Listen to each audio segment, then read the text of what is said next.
A Leitura de Ouvido, o podcast que transforma linhas em ondas sonoras. Eu sou o Lucas. Eu sou a Dayana. E o episódio de hoje é O Rei e a Árvore Juju, de Ethelstan Darrow. O primeiro conto folclórico africano que chega à leitura de ouvido. E nesse nós temos aquela lenda da moça bonita carregada para a terra dos mortos por um fantasma. Vamos conhecer aí com a gente então uma lenda folclórica africana. Muito legal, vamos entrar nessa selva aí. Boa leitura.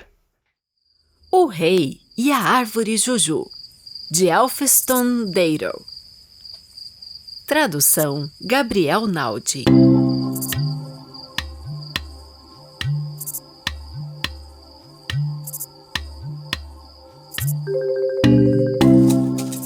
Udubokidon foi um rei famoso que viveu em Itan, uma ilha onde não havia rios. Ele e sua esposa banhavam-se em uma nascente que havia logo atrás de sua casa. O rei tinha uma filha a quem amava muito e cobria de cuidados. Quando cresceu, a princesa tornou-se uma linda mulher.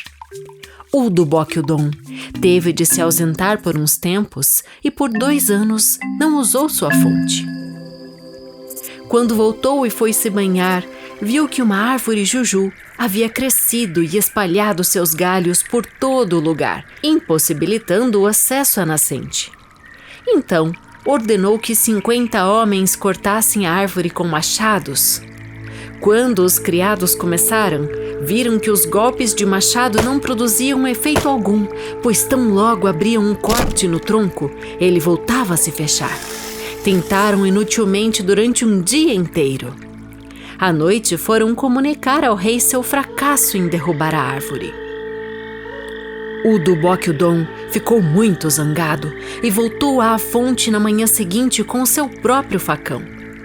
Ao ver o rei tentando cortar seus galhos com a lâmina, a árvore juju lançou uma farpa em seu olho. Sentindo imensa dor, o monarca largou sua faca e correu de volta para casa. Como a dor só piorava, não conseguiu comer nem dormir por 3 dias. Mandou chamar seus feiticeiros e pediu que descobrissem o motivo de tanta dor.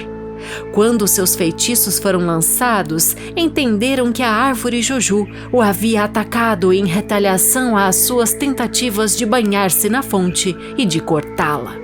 Acrescentaram que, para satisfazer e acalmar a juju, o rei deveria tomar 7 cestos de moscas, uma cabra branca, uma galinha branca e um tecido branco, e oferecê-los à árvore em sacrifício. Udubokidon seguiu essas instruções. Os curandeiros aplicaram pomadas nos olhos do rei, mas a dor só piorava. Os feiticeiros foram dispensados e outros foram chamados. Estes disseram que, embora nada pudessem fazer para aliviar o sofrimento do rei, conheciam alguém capaz de curá-lo. Era um homem espírito que vivia no além-mundo. Udubokidon mandou que o trouxessem até ele. No dia seguinte, o homem espírito chegou para falar com o rei. "Se eu curar seu olho, o que ganho em troca?" perguntou o homem espírito. "Darei metade da minha cidade, incluindo as pessoas que vivem nessa área, além de 7 vacas e dinheiro." O homem espírito recusou a proposta. O rei, não aguentando mais tanta dor, aumentou a oferta. "Diga seu preço e eu pagarei." O homem espírito disse que o único pagamento que lhe interessava era a princesa. Udubokidon começou a chorar e mandou-o embora. Preferia morrer a perder sua filha. Durante a noite, a dor piorou ainda mais. Alguns súditos suplicaram ao rei para que chamasse o espírito novamente e lhe entregasse a princesa. Se Udubokidon melhorasse, poderia fazer outra filha, argumentaram. Mas nada ganharia se morresse. O rei então mandou chamar novamente o homem espírito, que atendeu rapidamente ao chamado. Com grande pesar, o rei lhe concedeu sua filha. O espírito entrou na mata e colheu algumas folhas, que triturou e misturou com água. Verteu o líquido no olho do rei, dizendo que pela manhã, quando lavasse o rosto, seus olhos estariam completamente curados. O Duboquidon tentou convencê-lo a passar a noite, mas o homem-espírito declinou o convite e partiu na mesma noite para o além-mundo, levando a princesa consigo. Um pouco antes do amanhecer, o rei levantou-se e foi lavar o rosto. Viu que a farpa da árvore juju que tanta agonia lhe causara havia caído de seu olho. Não sentia mais nenhuma dor e enxergava perfeitamente. Recomposto, deu-se conta que trocara a filha por um olho sadio. Decretou que o reino todo ficasse de luto por 3 anos. Durante os 2 anos seguintes, o homem-espírito colocou a princesa em uma casa de engorda, onde recebia grande quantidade de comida. Nessa casa havia uma caveira que a aconselhou a não comer, pois a estavam engordando não para o casamento, mas porque queriam devorá-la. A partir daí, a jovem passou a dar à caveira toda a comida que recebia e alimentava-se apenas do calcário do solo. Ao final do 3º ano, o homem-espírito convidou alguns amigos para verem a princesa, dizendo que a mataria no dia seguinte e faria um banquete com ela. Na manhã seguinte, o homem-espírito foi levar comida para a princesa, como de costume. A caveira, no entanto, havia ouvido a conversa da noite passada e contou à princesa sobre o que a aguardava. A jovem deu novamente a comida à sua amiga, que disse: "Quando o homem-espírito for à floresta com seus amigos para os preparativos do banquete, fuja e volte para sua cidade." A caveira também deu a ela uma poção fortificante para a viagem. Além disso, explicou as particularidades do caminho. Quando chegasse a uma bifurcação, a princesa deveria jogar um pouco da poção no chão e as 2 trilhas se fundiriam em uma só. Explicou que deveria sair pela Porta dos Fundos e atravessar toda a floresta para chegar à estrada. Caso encontrasse alguém no caminho, deveria permanecer em silêncio. Se cumprimentasse usando sua voz, saberiam que não fazia parte do mundo espiritual e a matariam. Tampouco deveria se virar caso alguém a chamasse. Deveria seguir sem parar, até chegar à casa de seu pai. A filha do rei agradeceu à caveira por todos os conselhos e partiu. Encontrou a estrada após cruzar toda a floresta. Correu por ela durante 3 horas até chegar à bifurcação. Como instruída, pingou algumas gotas da poção no chão e imediatamente as trilhas se juntaram em uma. Corria sem parar e, embora fosse chamada por várias criaturas, não se virava nem cumprimentava ninguém. Foi quando o homem-espírito retornou da mata e descobriu a fuga da princesa. Perguntou à caveira sobre seu paradeiro, mas esta lhe respondeu apenas que a jovem havia saído pela Porta dos Fundos, sem dizer aonde ia. Por ser um homem-espírito, ele logo soube que sua prisioneira partira para sua cidade natal. Correu atrás dela aos gritos. Quando a garota ouviu a voz do espírito, também correu o mais rápido que pôde e finalmente chegou à sua casa. Pediu a seu pai que pegasse uma vaca, um porco, uma ovelha, uma cabra, um cachorro, uma galinha e 7 ovos.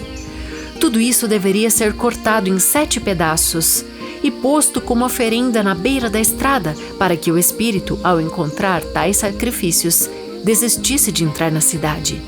O rei cumpriu seu pedido imediatamente. Quando o homem-espírito encontrou as oferendas, sentou-se e começou a comer. Satisfeito, recolheu os restos e voltou para o mundo espiritual. Nunca mais voltou a incomodar a princesa.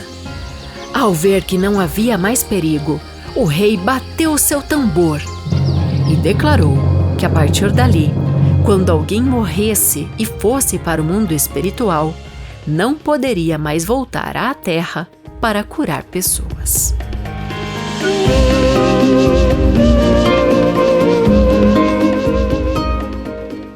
E esse foi O Rei e a Árvore Juju, de Elphinstone Darow. Fala de novo esse nome. Elphinstone Darow. Fala de novo. A gente tava pesquisando no Google, né, como é que pronuncia.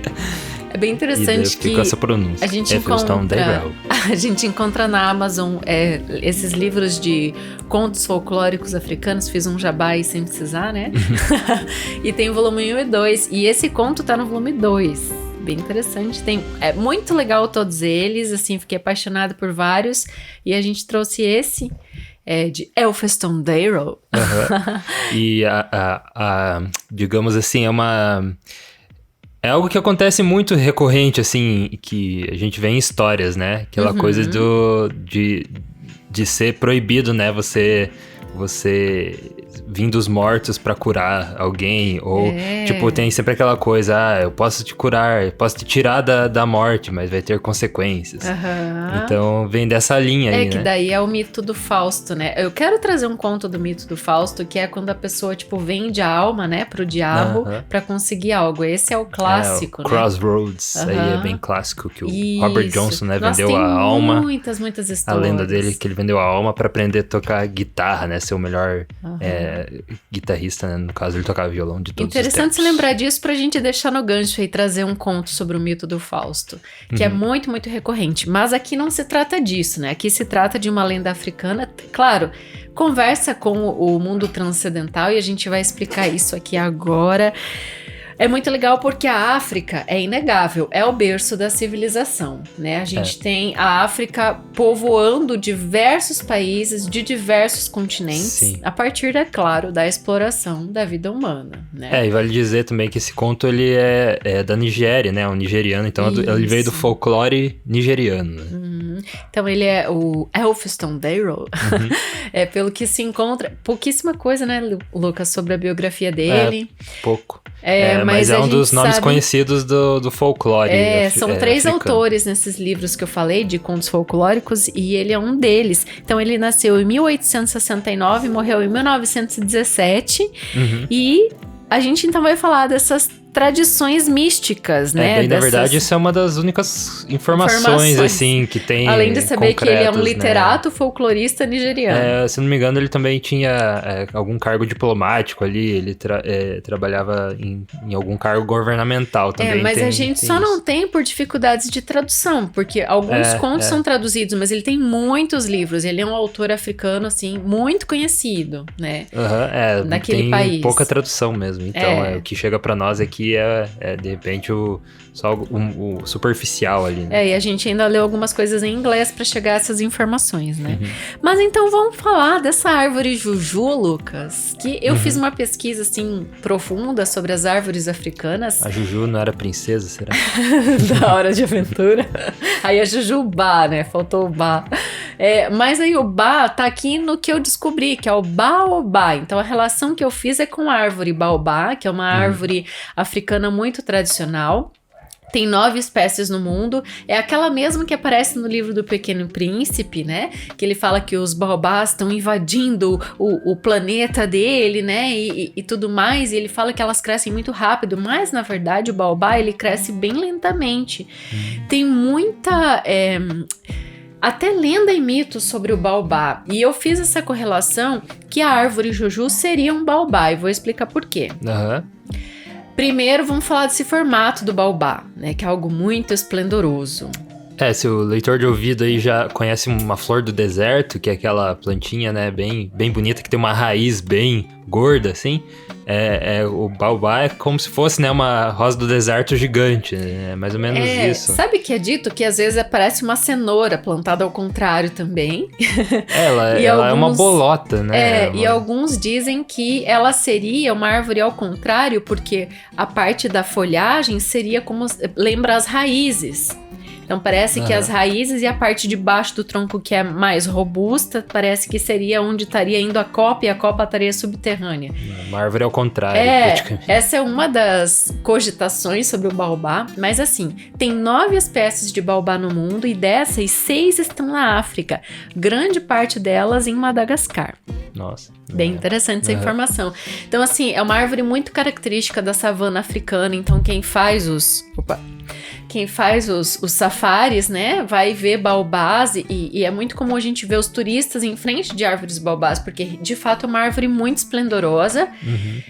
que vive muitos, muitos anos. Ela fica extremamente velha e tem uma curiosidade, duas bem intensas. Uma que, além dela ficar extremamente velha, os baobás estão sendo extintos. Não se sabe o motivo, as árvores não estão sendo cultivadas novas e as velhas estão morrendo, tipo, morrendo mesmo. Uma das curiosidades... Que tem 400 mil anos. Uma das coisas... Um baobá muito grande que morreu, eles são tão famosos que cada baobá, tipo, de determinada localidade tem um próprio nome, né? E esse aí era tão grande que virou um bar. Daí virou o Baobar. Legal. Interessantíssimo. Então, é muito interessante que o conto também trata dessa exploração, né? Então, a árvore ali se voltou contra ele e contra o rei, né? Então, é muito comum também ver em contos, assim, em contos de fada e contos folclóricos, assim, como esse, ter essa visão para a preservação da natureza, mas não essa preservação que a gente tem, essa visão hoje, né? Precisamos preservar o nosso mundo e tal, mas é uma proteção bem mais espiritual que eu vejo do que essa proteção que a gente tem. É claro que é super importante de a gente preservar o nosso mundo para as próximas gerações, mas essa coisa espiritual mesmo, né? Faz parte da nossa, do que a gente crê, do que a gente acredita, faz parte de tudo aqui e não pode mexer, né? Perfeito isso que você falou, porque na cultura religiosa africana, mística de modo geral, tem a fitolatria, que é a adoração às plantas. E isso chega no Brasil através da corrente do candomblé.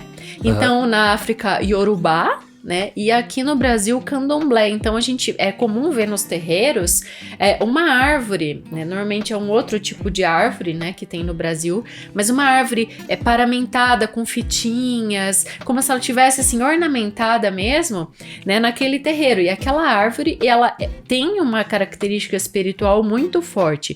Sim. Dizem que a filha do pai de santo, o espírito dela vai para aquela árvore. Então tem um misticismo muito intenso e muito bonito por trás disso, que vem do folclore africano e também é cultivado aqui no Brasil, principalmente em várias localidades da Bahia, onde a gente tem o candomblé, né, como algo muito forte. Muito legal. E isso é comum, né, em tribos ao redor do mundo todo, de ter essa... não sei se é idolatria a palavra certa. Não, a palavra é fitolatria. Mas eu tô dizendo até com montanhas, então... sim. Né, acontece muito hoje de ter essa exploração. Inclusive, no Havaí tinha uma montanha lá que até o The Rock, né, o Dwayne Rock Johnson foi e tava... contra a construção de um telescópio que queriam construir lá, porque é uma área de visibilidade muito grande e tal.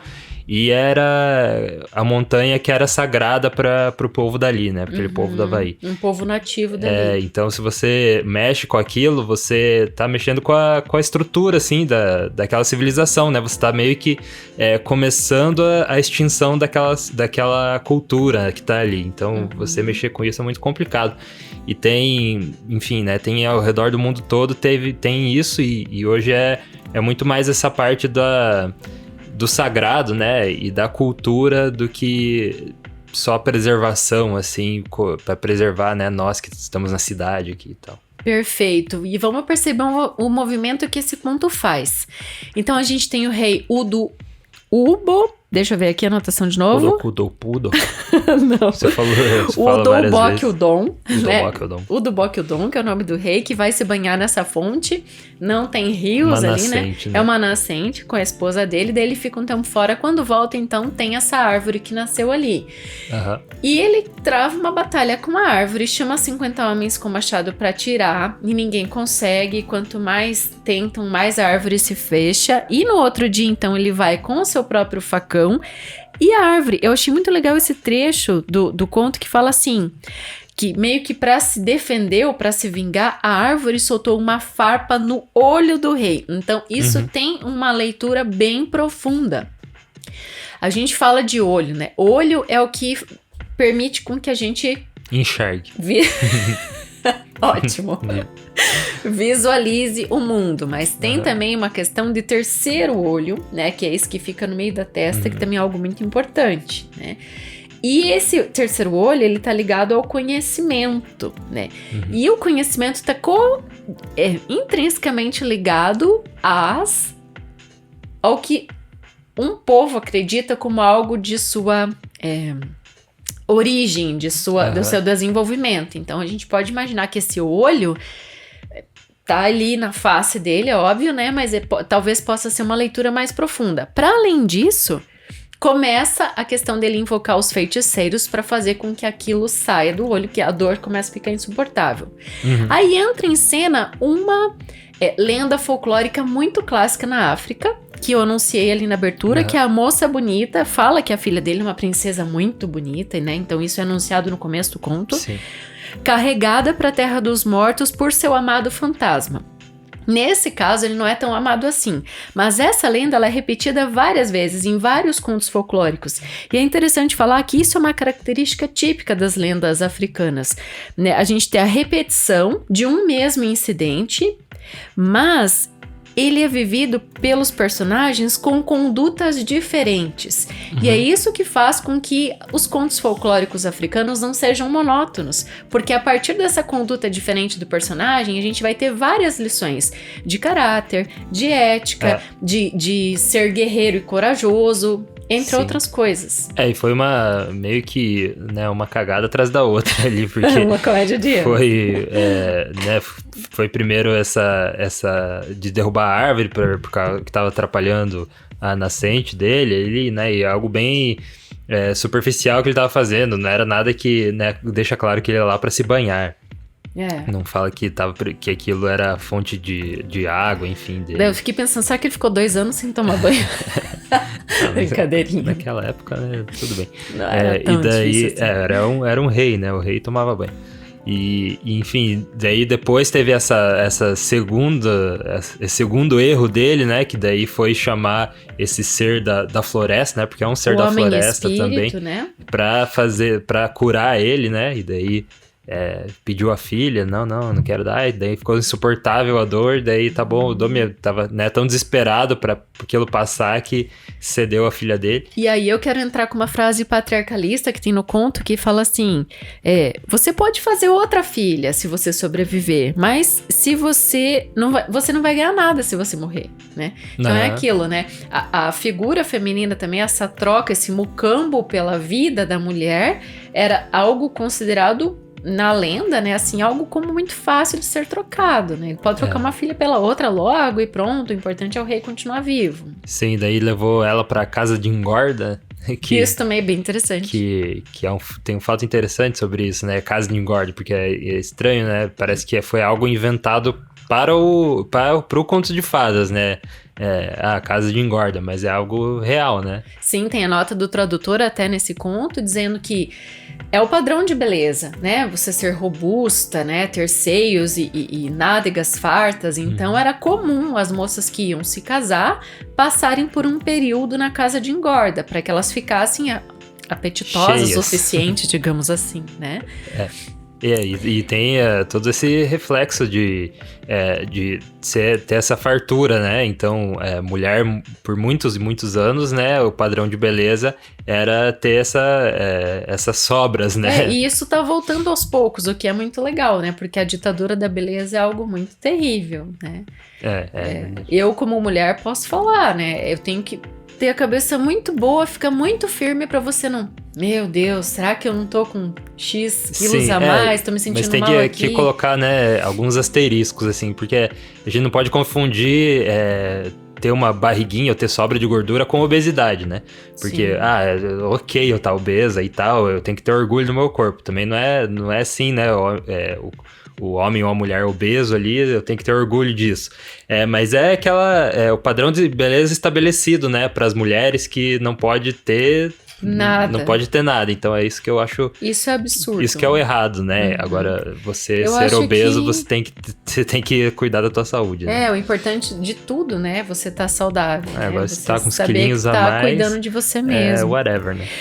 Então... Daí, ainda falando desse lance dela na casa de engorda, eu adorei a parte da caveira, que eu li essa caveira como uma mentora pra princesa, sabe? A caveira ficou, tipo, indicando que ela podia ou não deveria fazer, né? Então, ó, não come, eles estão te engordando pra te matar, pra te comer, né?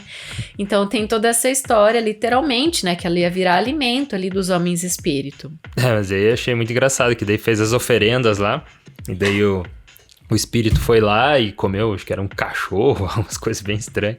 Ah, eu anotei sobre isso também. E daí, olha só. Daí tudo bem. Isso é muito importante também. Nessa lenda folclórica, né? Nessa lenda folclórica é quase um pleonasmo, né? Mas nessa lenda da moça bonita, levada para o submundo ali por um fantasma, tem sempre uma característica da recompensa pela cortesia. E daí você pode perceber que em 2 momentos do conto tem essa recompensa pro homem espírito.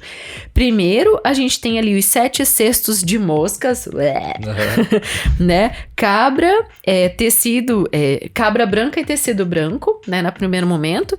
Depois, quando a moça volta pra casa, eu até anotei, conta quantos animais eu vou falar. Uma vaca, um porco, 2, uma ovelha, 3, uma cabra, 4, um cão, uma 5, galinha 6, e 7 ovos. Interessante. Quem é o 7º animal que dá origem para esse ovo dos 7 ovos da cesta? A galinha? A princesa. A galinha é um dos animais nominados. Tá, então isso de novo tá nas entrelinhas. Eu achei muito legal. Bom, eu adoro essa coisa de comparar números e coisas. Isso é a minha leitura, né? Minhas metamorfoses analíticas aqui. Mas faz todo sentido e foi intencional, né? Sim, porque daí o que acontece com o homem espírito? Ele come as oferendas, fica de boa e vai embora. Então é super, super intencional isso e é um detalhe, né, que passa despercebido, como eu ouvi ali, passou despercebido. E até isso é um pouco do audiolivro, né? Às vezes você pode... porque no livro é muito comum você voltar nas frases, né? Você volta, lê de novo, volta e lê de novo. Mas o que isso quer dizer? E no audiolivro meio que vai indo, né? Aqui a gente coloca efeitos sonoros acho que ajuda um pouco, né? Muito. Nas frases, nos pontos mais difíceis de entender, os efeitos sonoros, trilha sonora deve ajudar um pouco na compreensão. Mas tem isso de passar algumas coisas batido, né? E dentro do lance do misticismo é muito massa, porque ela é chamada, e você colocou, falando dos sons, né, me fez lembrar, você colocou esses sussurros, essas vozes que ficam chamando ela enquanto ela tá em fuga, né, pra voltar pra casa, que é muito legal, e um elemento africano totalmente característico que não poderia deixar de ter no conto, que é o tambor. Então a gente termina, né? O último parágrafo ali fala que o rei soa o tambor, né? Quando ele recupera a filha, o homem espírito vai embora, depois das oferendas e blá blá blá. Soa o tambor e fala que quando alguém morresse e fosse para o mundo espiritual, não poderia mais voltar à terra para curar as pessoas. Essa é a moral forte deste conto africano, né? Então a gente tem essa relação dos vivos com os mortos e é algo que o rei estabelece, então tem que ser respeitado, seja por vivos ou por mortos, né? Então, isso também... não sei se foi pela minha interpretação, mas esse rei é bem humilde também, né? Parece ser... humilde que eu digo, não fala que ele vai para um castelo, né? Ele parece ser mais até um cacique, né? Do que necessariamente um rei, porque não menciona assim do que... riqueza, que é muito comum, né? Por exemplo, no Foguete Notável, né? Claro que é outra cultura. Do Oscar Wilde, tem o Conto de Fadas, né? O Foguete Notável, que fala do castelo, né? Fala sempre da riqueza, né? E dos bailes, enfim. E aqui a gente não tem muito isso. Talvez para focar mais na história, ou talvez porque era um rei da floresta ali mesmo, né? Eu quero amarrar com mais 2 coisas em relação a isso que você falou do rei, mas principalmente a parte da árvore. 2 coisas interessantes em relação à árvore, então, para esse desfecho, que a árvore foi fundamental, na minha opinião, para mudar a postura desse rei. Se não houvesse a árvore, né, se não houvesse esse elemento que lutou contra essa natureza humana da devastação, ele não teria mudado esse comportamento a ponto de baixar esse decreto que essa relação entre vivos e mortos teria que se ter certa distância.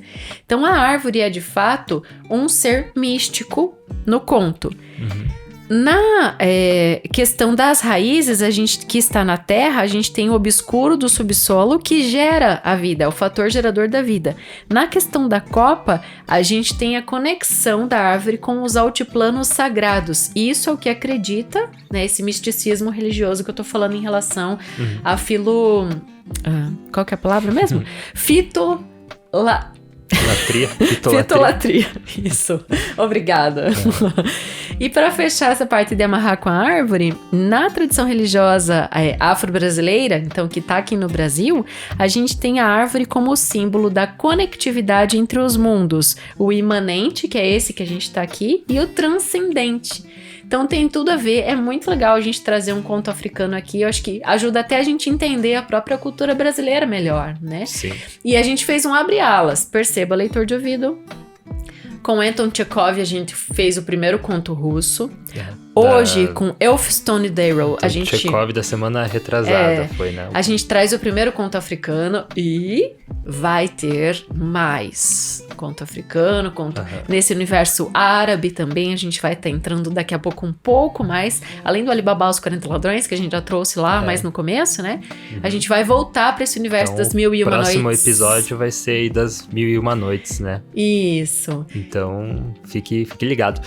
Muito bom. Tá gravado já. Você quer falar o nome de qual vai ser? Qual dos... Não, vamos deixar em suspenso, só dizer que ficou muito legal. Então vai ser dos livros das 1001 Noites. E também, completando esse lance da árvore, quando a gente vai... Eu gosto muito de bonsai, né? A gente tem bastante bonsai aqui em casa, e daí a gente vê como a gente é pequeno ao lado de uma árvore, assim, por exemplo. Pode parecer meio brega falar isso. Mesmo um bonsai? Mesmo bonsai, porque a árvore... Principalmente, né, se for pensar. Existem tantas árvores que estão aí há muito mais tempo que nós, né? E várias gerações, estão desde 3, 4, 5, 6, 7 gerações, a árvore tá aí, né? E daí você pensar em alguém ir lá e cortar ela, você tá terminando um ciclo de muitos anos ali, né? Você tá desrespeitando mesmo, né? O planeta de uma forma muito agressiva. Porque é algo que a gente tá aqui, a gente morre e a árvore vai continuar ali. Então você indo lá e interrompendo esse ciclo dela dessa forma abrupta, é muito estranho fazer, né? Não é algo... sei lá, algo muito, muito forte pra você praticar, né? E conviver com isso depois, né? De fato. Mas bom, enfim. Então fica a mensagem que esses contos folclóricos africanos, eles são histórias coletadas por exploradores, governantes, missionários europeus, contadas por nativos, que revelam, então, códigos, crenças africanas e o próprio folclore, que é muito legal. E a gente, então, abriu essas portas e esperamos que você tenha gostado bastante dessa discussão. Eu acho que foi uma honra à árvore, uma honra à natureza, assim. Um texto como esse, ele tem um poder muito grande, né, de abrir a mente da gente nesse sentido. Ainda mais contos de fada que tem essa moral aí, muito bacana, né? Então vamos falar dos nossos apoiadores aqui do Leitura de Ouvido. Se você quer ser um dos nossos apoiadores, se você tá ouvindo até agora, você já tá nos apoiando, né, de certa forma. Sim. Mas se você quiser nos apoiar financeiramente, apoiar a causa da literatura, fazer com que a literatura chegue para mais pessoas, que essas lições que a gente encontra nos livros, né, chegue para mais pessoas, que hoje a gente tá precisando muito dessas lições que a literatura vem nos dando há tantos anos, né? Isso é muito importante a gente sempre relembrar e apresentar para as novas gerações. E como o podcast é uma mídia tão... Não digo nova porque existe faz muito tempo, mas é uma mídia que está sendo tão apreciada. Hoje em dia está sendo o topo, né, ali das divulgações, enfim. É muito interessante chegar também para os jovens. E é legal falar podcast. Que a gente também tem o formato mesa cast, então se você tá no YouTube, você pode assistir a gente fazer esse debate, né? youtube.com/leitura de ouvido. Isso aí, a gente tem muitos relatos de alunos que estão estudando, né, enfim, para vestibular ou estudando para a escola mesmo, né, do primeiro, segundo ano ali, estudando literatura. e muitos relatos de, nossa, muito fácil estudar literatura assim. Então, a gente tem alguns comentários que falam nesse sentido. Então, é muito importante o seu apoio para a gente continuar espalhando essas mensagens, né? Então, se você quer ser um dos nossos apoiadores financeiros, você vai para apoia.se/leitura de ouvido, que lá você pode nos apoiar. Com menos de 1 litro de gasolina. A gente não tá aceitando litro de gasolina ainda, porque não tem como mandar pelo correio, mas a gente tá aceitando dinheiro, né? Então, se você a quiser... partir de R$5 você pode ser um apoiador e ter o seu nome aqui neste momento. Então os nossos apoiadores são eles: Anderson Luiz Fernandes, Bruno Guedes com o Grupo Danco, Cristiane Bastos Cota, Cláudia Lubi, Daniela Caroline de Camargo Veríssimo, Kênia Garcia Bento Torquato, Lilian Rinert, Raimundo Gabino dos Santos, Rosângela Marquese, Sérgio Juarez Rico da Luz, Silvia Schmidt e Zenilda Ribeiro. Obrigado, apoiadores do Leitura de Ouvido. Obrigado por você estar com a gente até agora e a gente te vê na próxima leitura. Falou igual radialista. Na próxima leitura. Tudo bem, tem isso na vida.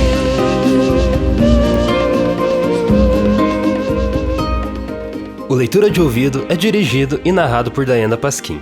A edição, artes de capa e trilha sonora de abertura são feitos por mim, Lucas Piasecki.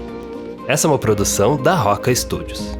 Se você gostou, siga-nos no Spotify para não perder os próximos episódios. Siga-nos também no Instagram, @Leitura de Ouvido. Você pode também assistir a todos os episódios de Leitura de Ouvido em nosso canal no YouTube, youtube.com/Leitura de Ouvido. Quer falar com a gente? Manda um e-mail para leituradeouvido@gmail.com.